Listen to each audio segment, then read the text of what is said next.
A paz do Senhor. Seguindo o nosso estudo, hoje vamos falar como Cristo restaurou a nossa comunhão com Deus. Nos capítulos anteriores, tratamos sobre as consequências do pecado de Adão. Falamos que a serpente foi amaldiçoada, falamos que a mulher passou a ter dor multiplicada, falamos também que o homem passou a trabalhar pesado para sobreviver, e ainda tratamos sobre o assunto que o homem perdeu o jardim, e por último falamos que o pecado entrou no mundo.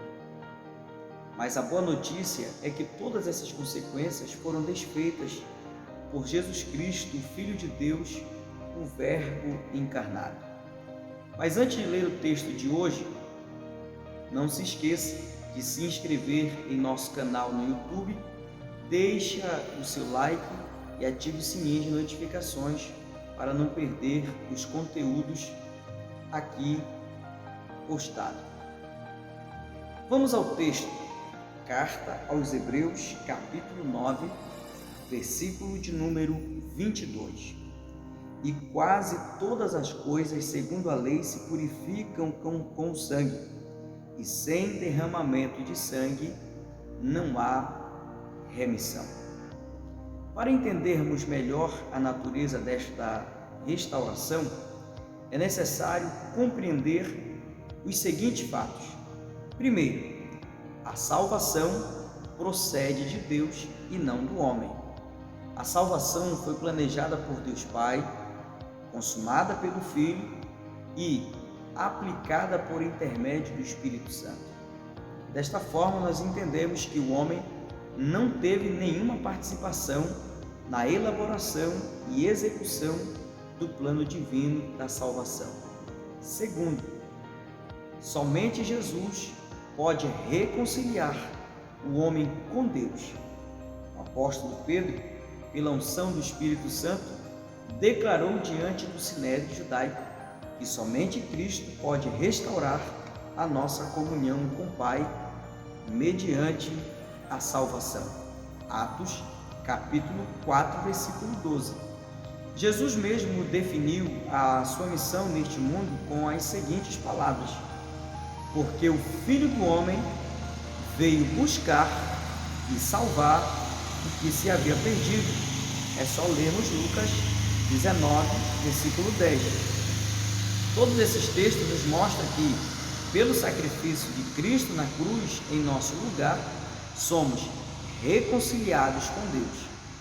O apóstolo Paulo diz em sua carta aos Romanos, capítulo 5, versículos 19 e o versículo 20, porque, como pela desobediência de um só homem, muitos foram feitos pecadores, assim, pela obediência de um, muitos serão feitos justos. Veio, porém, a lei para que a ofensa abundasse, mas onde abundou o pecado, superabundou a graça. Aqui vemos um contraste entre Adão, por quem veio o pecado, e Jesus Cristo, por quem veio a justificação. Sabemos que o pecado mata o homem, o pecado leva o homem para longe de Deus, mas o sacrifício de Cristo restaurou a nossa comunhão com Deus. Podemos ainda traçar um paralelo entre o primeiro Adão e o último Adão. Por exemplo, o primeiro Adão morreu, mas o segundo venceu a morte. O primeiro Adão era culpado, mas o segundo, ele era inocente. O primeiro Adão pecou, mas o segundo venceu o pecado. O primeiro Adão perdeu para o diabo, mas o segundo esmagará a cabeça da serpente. O primeiro Adão, ele era corruptível, mas o segundo é incorruptível e santo.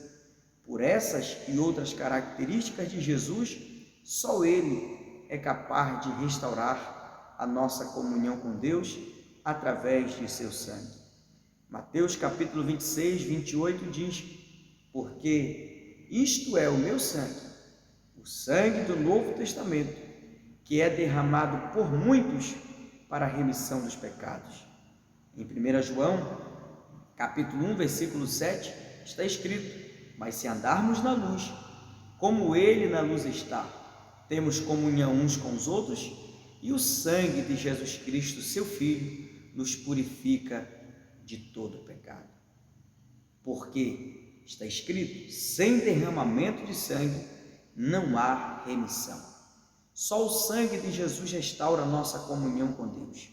Por isso, glorifica a Ele, dê a glória a Ele. Que Deus te abençoe. Um forte abraço.